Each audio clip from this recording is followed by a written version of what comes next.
I have talked a lot previously about the Trump campaign doing things that don't make sense to me when you're trying to win. A new example I haven't even covered is filming him trying to get into a garbage truck when he misses the door and almost fell over.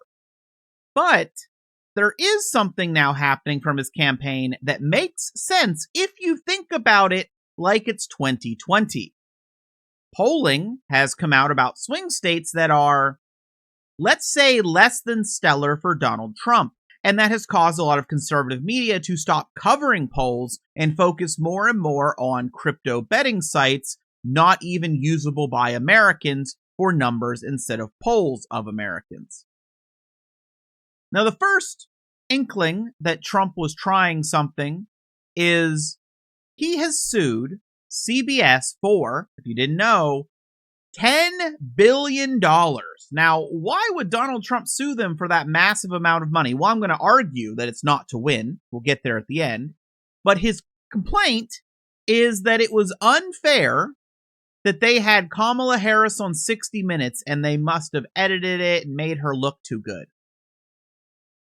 You know, the 60 Minutes interview that Trump refused to do. So he's going after them for not canceling that interview, essentially. And there'll be a reason will be at the end. The real reason, in my opinion. And then we have what's behind me, a complaint against the Washington Post and Harris for president for illegal corporate in-kind contributions. So what is happening here? Well, the Washington Post, it turns out, was not allowed to endorse Kamala Harris, as the journalists wanted to, as they do every year, because Bezos himself stepped in and would not allow it.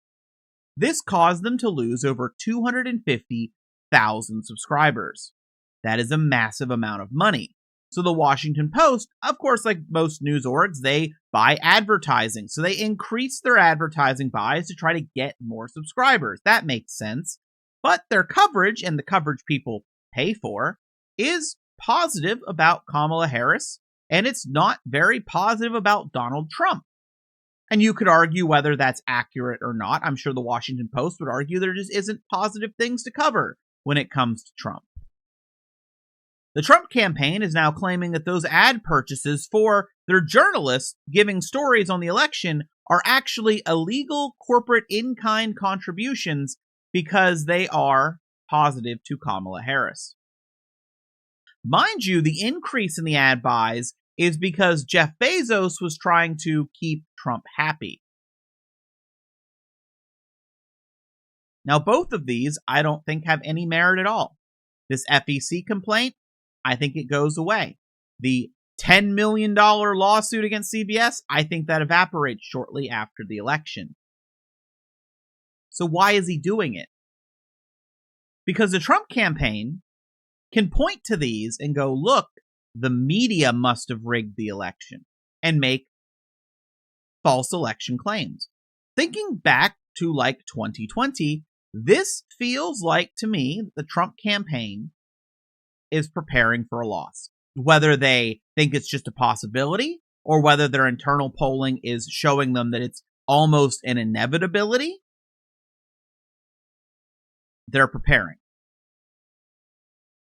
Now, just like every single court case from 2020, I expect anything he tries to fail if he loses and claims it wasn't fair. But not only that, this could backfire on Donald Trump. The Washington Post lost 250,000 subscribers. That is how many people were energized by the fact that they aren't going to endorse a presidential candidate. So how many people do you think you can get energized with Donald Trump suing literal media in America for covering his opponent in a way he doesn't want covered?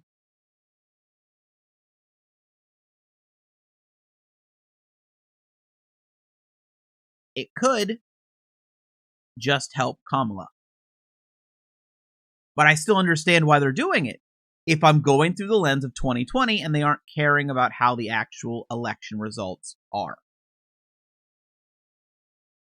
That's just my assumption, and I wanted to get it out there. Now, with that being said, I do have another, just a little tidbit at the end here for anyone who tuned in. I do have another murder trial that I am looking into. I'll use that word. I heard about it, and I am not certain at the time of me looking into it, and now watching the trial so far, of the guilt of the woman who was charged for the murder. So what I'm doing is I am going through every day in court, watching clips, watching I've been doing it since last night, watching clips, watching reviews, watching all sorts of stuff, reading as much as I can on this case. And apparently the jury's out for a verdict. So my current attempt is to try to catch up. I'm hoping to catch up before the verdict. I doubt that's going to happen. If the verdict's today, it's not happening. I'm not catching up in time, I don't think.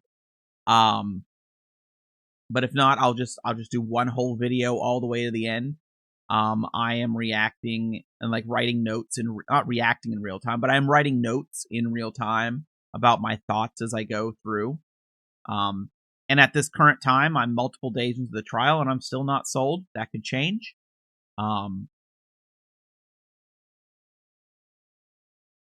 So that's coming on the channel. And of course, the election. I'm not done with election coverage. We still have at least 4 more days.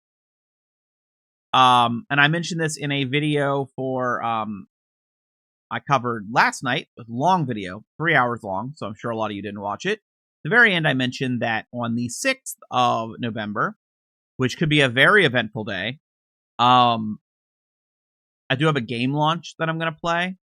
So I might be slow on news uptake, but it's a game launch by a guy who made a game that was basically something I played my entire childhood and still enjoy to this day.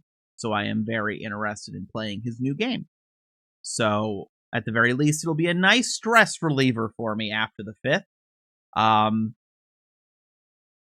You know, maybe I'll be playing it while America burns down, as long as they don't touch the internet connection, you know, and the power lines for a bit, you know, during the possible civil war.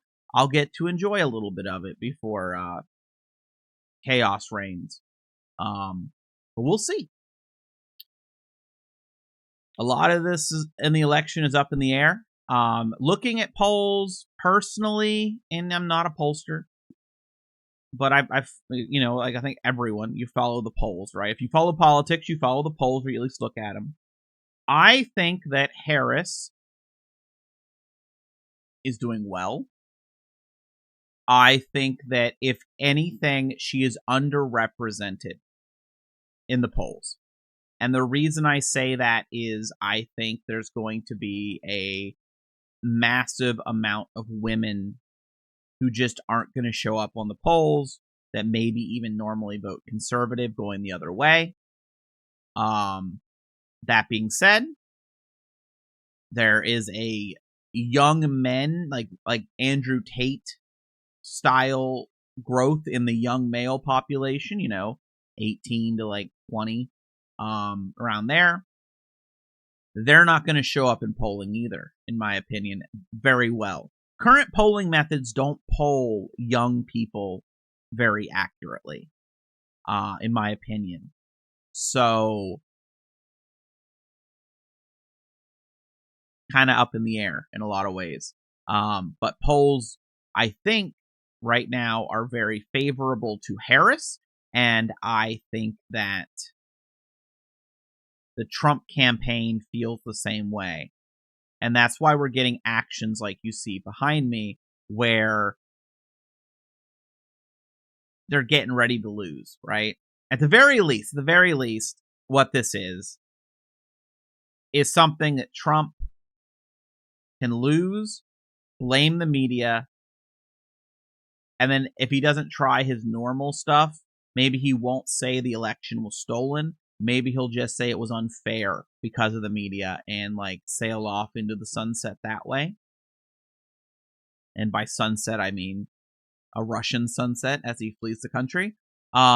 Maybe. But I